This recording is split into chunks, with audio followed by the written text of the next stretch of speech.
నమస్కారం వార్తలకు స్వాగతం. ముందుగా ముఖ్యాంశాలు. బీఆర్ఎస్ లీడర్ ప్రెస్ మీట్, పలు అంశాలపై వివరణ. TDP leader press meet, YCP నేతలపై ఫైర్. మాజీ మంత్రి హరీష్ రావు మీడియా సమావేశం నిర్వహించారు. ఈ సందర్భంగా పలు అంశాలపై ఆయన మాట్లాడారు. పౌడర్ కొత్త నీళ్ళు వస్తాయి కనుక బ్లీచింగ్ పౌడర్ కలపాల్సి ఉంటుంది.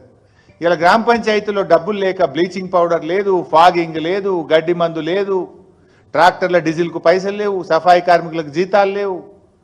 మొత్తం అస్తవ్యస్తమైపోయినటువంటి పరిస్థితి. అంటే ప్రజాపాలన అంటే పల్లెలు ప్రజాపాలనలో భాగం కాదా? పల్లెల్లో పారిశుద్ధ్య నిర్వహణ ప్రభుత్వం బాధ్యత కాదా? ఏమైంది? మీ ఇంటెలిజెన్స్ ఏమైతుంది? మీ నెట్వర్క్ ఏమైంది? ఎందుకు ఈ పల్లెల్ని ఇట్లా నిర్వీర్యం చేస్తూ ఉన్నారు? ఎందుకు ప్రజల్ని ఈ గ్రామ పంచాయతీలో పాలనను గాలికి వదిలేసినారని చెప్పి నేను అడుగుతా ఉన్నా. ముందస్తు చర్యలు తీసుకోవాల్సింది పోయి, స్పెషల్ డ్రైవ్ చేయాల్సింది పోయి, రెగ్యులర్గా ప్రతిరోజు జరిగే శానిటేషన్ కూడా బంద్ అయిపోయింది ఈరోజు.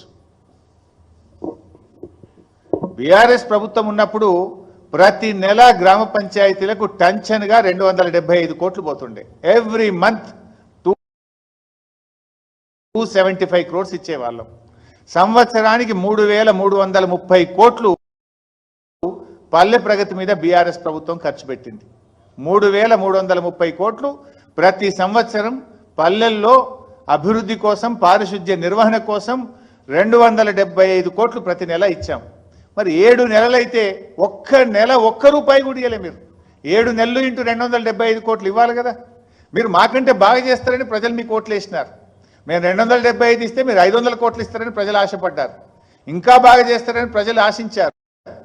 కానీ ఏమైపోయిందంటే ఏదో కొండ నాలుకకు మందేస్తే ఉన్న నాలుక పోయినట్టు ఇచ్చే 275 కోట్లు కూడా మీ ప్రభుత్వంలో బంద్ అయిపోయినాయి. అదేవిధంగా మేము పట్టణాల్లో కూడా, మున్సిపాలిటీలకు కూడా ప్రతి సంవత్సరం 1,700 కోట్లు రాష్ట్ర ప్రభుత్వం ఇచ్చేది. పల్లెలకు 3,330 కోట్లు, పట్టణాలకు ప్రతి సంవత్సరం 1,700 కోట్లు రాష్ట్ర ప్రభుత్వం ఇచ్చేది. మరి మీరు వచ్చి 7 నెలలైనా 7 పైసలు కూడా ఎందుకు ఇవ్వలేదు? ఏంది మరి? మీరు పట్టించుకోదలుచుకోలేదా? లోకల్ బాడీస్ను మీరు మొత్తం నిర్వీర్యం చేయదలుచుకున్నారా? ఇప్పుడు ఒకసారి ఎంత అద్భుతంగా ఉన్న పల్లెలు కుప్పకూలితే మళ్ళీ దాన్ని మెరుగు చేయాలంటే ఎంత కష్టమవుతుంది? దెబ్బతిన్న ఆరోగ్యాన్ని మీరు తెచ్చేయగలుగుతారా? ప్రజలకు రేపు ఏదైనా గ్రామంలో diarrhoea, malaria, dengue, viral fevers ప్రబులితే దానికి బాధ్యులు ఎవరో నేను అడుగుతా ఉన్నా. ఇప్పటికే హైదరాబాద్లో చాలా మందితో మాట్లాడితే మలేరియా, డెంగ్యూ, వైరల్ ఫీవర్స్తో హాస్పిటల్ చుట్టూ తిరుగుతున్న పరిస్థితి కనబడతా ఉంది. ప్రభుత్వం నుంచి అసలు చలనమే లేదు, ముందస్తు బాధ్యతనే లేదు. ఆ రోజుల్లో మేము గ్రీన్ ఛానల్ పెట్టాము. ఇన్ఫ్యాక్ట్ పల్లె ప్రగతి, పట్టణ ప్రగతి నిధులకు ఎక్కడ ఇబ్బంది లేకుండా గ్రీన్ ఛానల్లో విడుదల చేశారు కేసీఆర్ గారి ప్రభుత్వం. దాదాపు పల్లె ప్రగతి, పట్టణ ప్రగతి కింద గత 5 సంవత్సరాల్లో 20,000 కోట్ల రూపాయలు బీఆర్ఎస్ ప్రభుత్వం ఖర్చు పెట్టింది. మీరు 20 పైసలు కూడా పెట్టలే. 7 నెలలు అయిపోతే 20 పైసలు పెట్టలే మీరు. ఇగో ఇది బీఆర్ఎస్ ప్రభుత్వానికి, కాంగ్రెస్ ప్రభుత్వానికి ఉన్న తేడా. మీరు ఎటుపోతుంది అసలు? పాలన ఏమైంది? పాలన గాలికి వదిలేసిందా? 7 నెలలు అయితే 7 రూపాయలు కూడా ఇయ్యరా? గత ప్రభుత్వం 20,000 కోట్లు ఖర్చు పెట్టింది. ఈ రకంగా ఈరోజు నడుపుతా ఉంది. పరిస్థితి ఏంటంటే నిన్న పాపం వాళ్ళు రిటైర్ అవుతున్నారు. ఎంపీటీసీలు, జెడ్పీటీసీలు రిటైర్ అయితే ఏదో షాలువా కప్తామని పోతున్నారు. రిటైర్మెంట్లో కొంచెం వాళ్ళు గౌరవించుకుందామని వెళ్ళాం. వాళ్ళు కూడా దరఖాస్తు ఇచ్చారు. అన్న 7 నెలలు అయింది మాకు జీతం రాక. ఎంపీటీసీలకు, జెడ్పీటీసీలకు 7 నెలలు అయింది జీతం రాక. ఈ గవర్నమెంట్ మమ్మల్ని పట్టించుకుంటలేదన్న జర నిద్రలేపుండ్రి, జర అడుగుండ్రి అని చెప్పి రిటైర్మెంట్ షాలువా కప్పుతుంటే దరఖాస్తు ఇచ్చిండ్రు. మాకు జీతం రాక 7 నెలలు అయిపోయాయి. మీరేమో 1వ తారీఖు జీతాలు ఇస్తామని పట్టింది. 1వ తారీఖు మరి తక్షణమే ఆ ఎంపీటీసీలకు, జెడ్పీటీసీలకు, పారిశుద్ధ్య కార్మికులకు పెండింగ్లో ఉన్న వేతనాలు విడుదల చేయాలని బీఆర్ఎస్ పార్టీ పక్షాన మేము డిమాండ్ చేస్తూ ఉన్నాం. ఇందిరమ్మ పాలన, ప్రజాపాలన, మా రాజీవ్ గాంధీ గారే ఏదో తెచ్చిండు పంచాయతీరాజ్ సంస్కరణలు, పేరు గొప్ప ఊరు దిబ్బ. మీ పాలన ఎట్లుందంటే పంచాయతీలను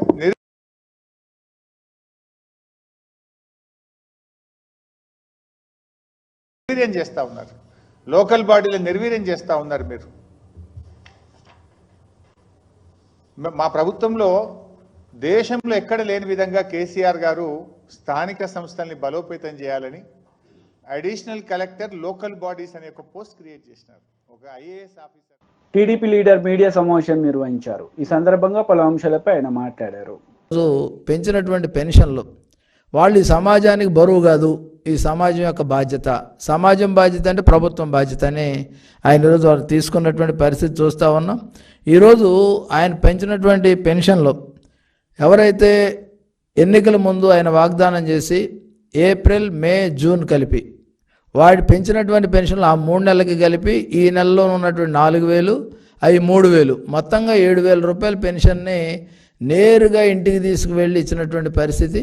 అంతేకాకుండా దివ్యాంగులకు సంబంధించి 6,000 రూపాయల పెన్షను, పూర్తిగా దివ్యాంగులుగా ఉన్న వాళ్ళు 100% ఏదైతే వాళ్ళు ఉన్నారో వాళ్ళకి 15,000 రూపాయల పెన్షన్ ఈరోజు నేరుగా ఇంటికి తీసుకెళ్ళి ఇచ్చినటువంటి పరిస్థితి చూస్తూ ఉంటే, ఆంధ్రప్రదేశ్లో ఎవరైతే ఆసరా కోసం, ఆంధ్రప్రదేశ్లో ఎవరైతే భరోసా కోసం, ఆంధ్రప్రదేశ్లో ఎవరైతే తమ బ్రతుకు భారం కాకుండా ఉండాలి అని భగవంతుని ప్రార్థన చేసుకున్నారో వాళ్ళందరికీ నిన్న పండుగ రోజుగా ఉన్నటువంటి పరిస్థితి. ఈ ప్రభుత్వం పూర్తి బాధ్యత తీసుకొని వాళ్ళందరికీ కూడా పెన్షన్లు సరఫరా చేసినటువంటి పరిస్థితి మనం చూస్తూ ఉన్నాం. దాంతోపాటుగా జగన్మోహన్ రెడ్డి ఏదో పెన్షన్లు ఇచ్చేసి ఏదో చేశానని చెప్పటం కానీ, అదేవిధంగా పెంచిన పెన్షన్ కూడా దశల వారీగా పెంచానటం కానీ, ఈ ఆశపడ్డటువంటి ఆశాజీవులందరికీ కూడా వాళ్ళకు ఒకటే తెలుస్తూ ఉంది, జగన్మోహన్ రెడ్డి వారి శాపంతో ఈరోజు అధికారంలో లేకుండా పోయినటువంటి పరిస్థితి.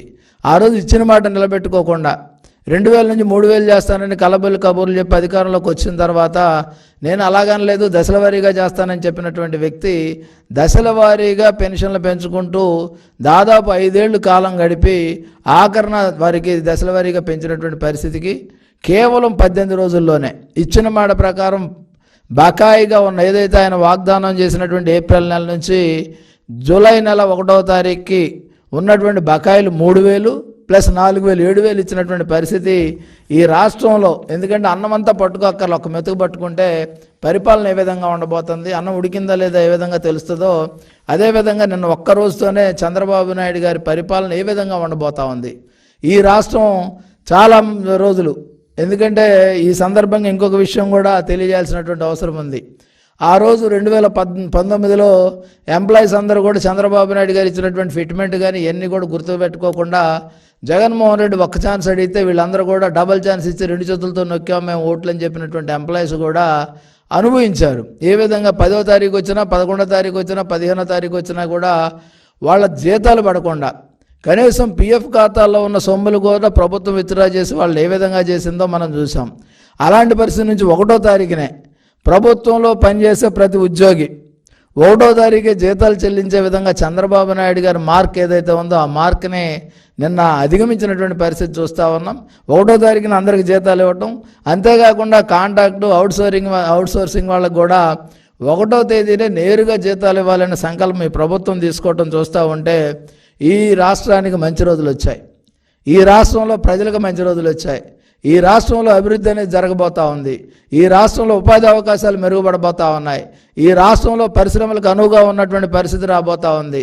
ఈ అమరావతి రాజధాని ద్వారా సంక్షేమం అనేది ఏ విధంగా సంపద సృష్టించి సంక్షేమాన్ని ఏ విధంగా పంచాలనే దానికి తేడా కనపడతా ఉంది. ఒక నేరస్తుడికి అదేవిధంగా ఒక నాయకుడికి ఈ రెండింటికి మధ్య ఉన్నటువంటి తేడా ఈ 5 ఏళ్ళు. ఎందుకంటే గతంలో 2019 ముందు అందరూ కూడా జగన్మోహన్ రెడ్డి అయితే బాగుండు అనుకున్నారు. రుచి చూసిన తర్వాత అది చేదా పుల్లనా లేకపోతే ఏ విధంగా ఉందని కాంగ్రెస్ నేతలు మీడియా సమావేశం నిర్వహించారు. ఈ సందర్భంగా పలు అంశాలపై వారు మాట్లాడారు. పార్లమెంట్ ప్రొసీజర్ అంతా చూసిన for the first time my leader India alliance లో చాలా చక్కగా వాస్తవాలు మాట్లాడిండు, ఏం తప్పు మాట్లాడలే.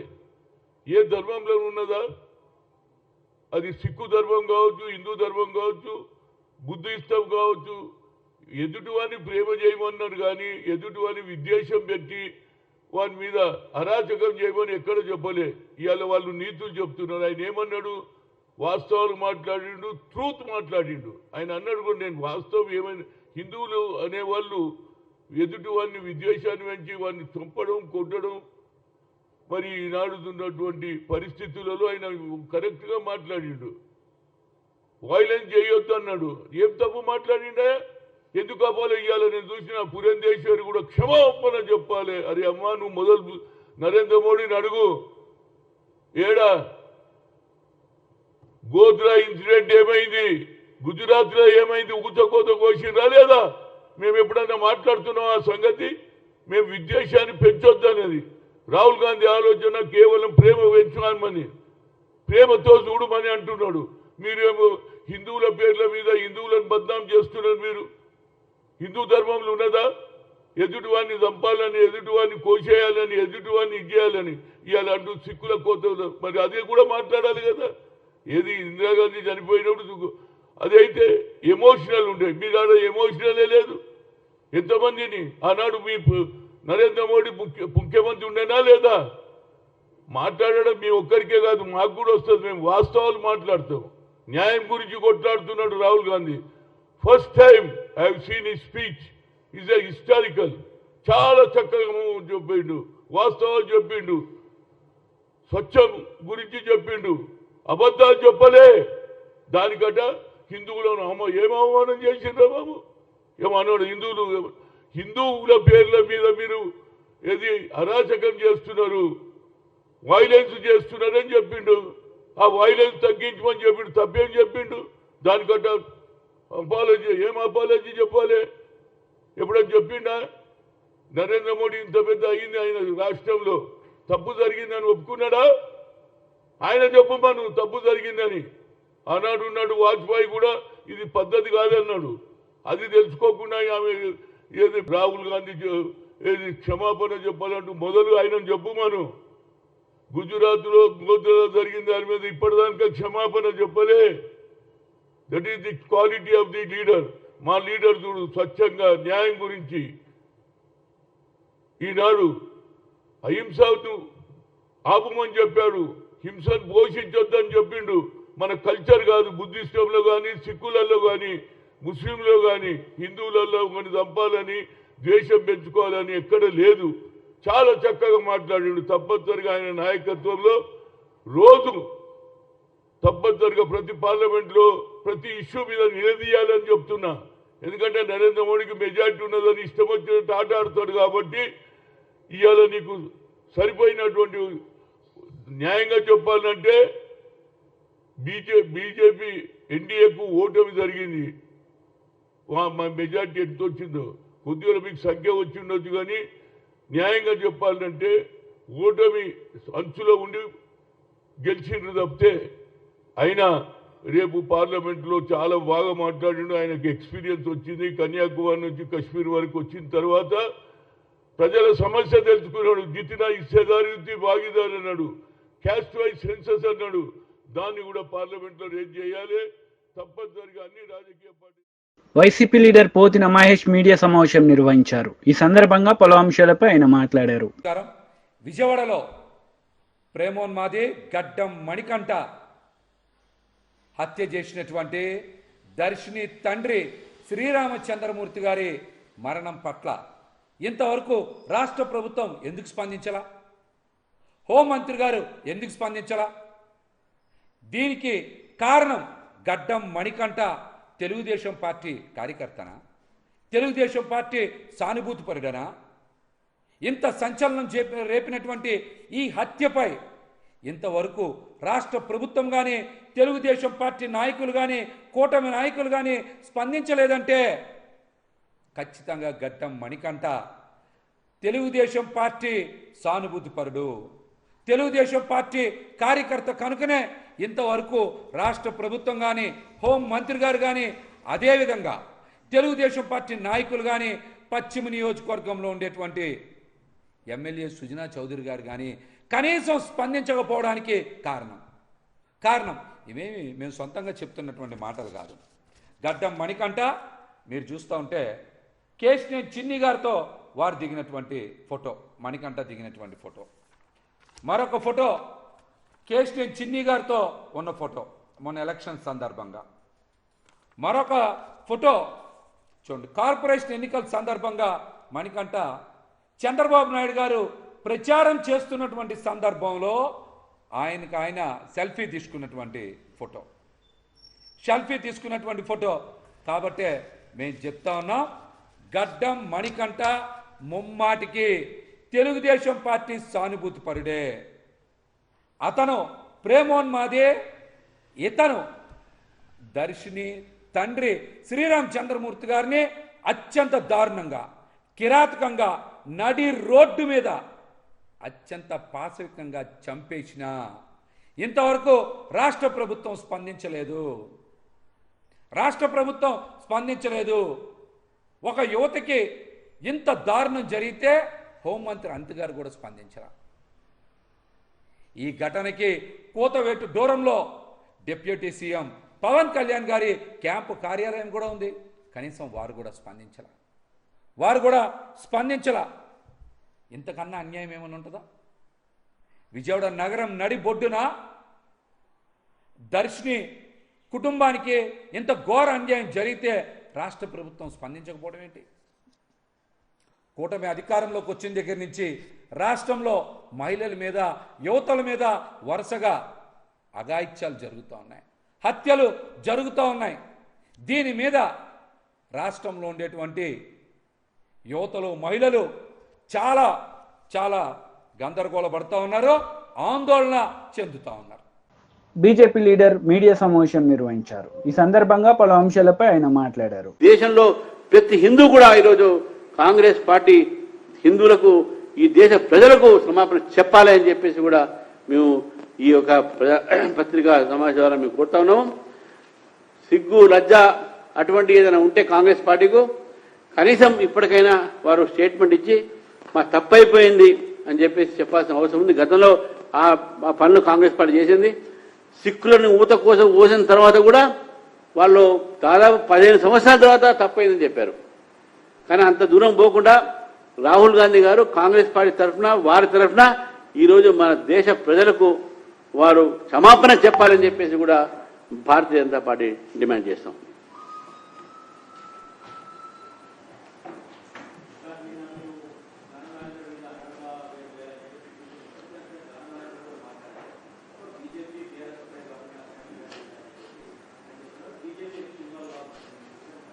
పోటీ చేసింది మా మీద ఎవరు?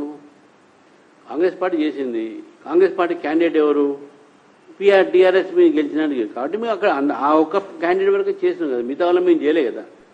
వాస్తవం కూడా మాకు మిగతా వాళ్ళతో సంబంధం లేదు. కానీ తెలంగాణలో ప్రజాస్వామ్యం బతకాలంటే పార్టీల ఫిరాయింపులు తగ్గియాలి. పార్టీలు ఫిరాయింపులు చేస్తే మీరు రిజైన్ చేసి పార్టీలు చేరండి. అంతేగానే మనకు ఉన్నటువంటి ఒక 9th షెడ్యూల్లో ఉన్నటువంటి ఒక దాన్ని ఏదైతే మనకు వెసులుబాటు ఉందో దాన్ని వాడాల్సిన అవసరం ఉన్నది.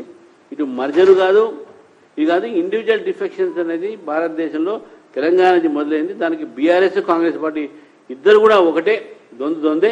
కాబట్టి మా మీద వాళ్ళు చెప్పే ముందు వాళ్ళు ఎక్కడ ఉన్నారని చూసుకు చెప్పాలి. రాళ్ళు మా మీద వేసే ముందు they are also living in a stone room అనేది గుర్తుపెట్టుకోవాలి. మేము ఒక వ్యక్తి మీద కానీ ఇది కానీ మేము వ్యవస్థ మీదనే మేము కంప్లైంట్ చేయడం జరిగింది. కాబట్టి డెఫినెట్గా మాకు పూర్తి అధికారం ఉంది. కిషన్ రెడ్డి గారి మీద పోటీ చేసింది ఎవరు? ఆయన గతంలో ఏ పార్టీని గెలిచారు? ఏ పార్టీ అసలు మొత్తం ప్రజాస్వామ్యాన్ని పరిహాసం చేస్తుంది తెలంగాణ. కాబట్టి ఆ ఆవేదనతో మేము కంప్లైంట్ చేయడం జరిగింది.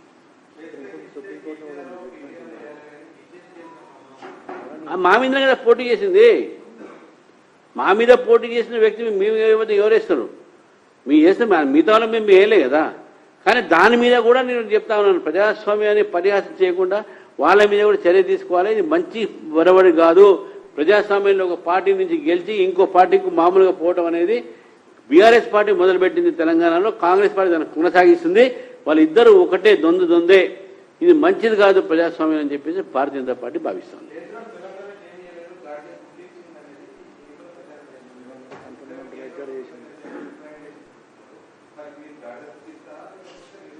ఈ దాని మీద మేము చాలాసార్లు మాట్లాడాం. ఇప్పుడు ఇది మాకు రాహుల్ గాంధీ గారు గాడిదగుడ్డు ఆయన చెప్పాలి, హిందువులకు గాడిదగుడ్డు పెడుతుండా లేకుంటే మాకు హిందువులకు గడ్డి పెడుతున్నాడా ఏమో నాకు అర్థం కాదు. ఆయన ఎటువంటి వ్యక్తి?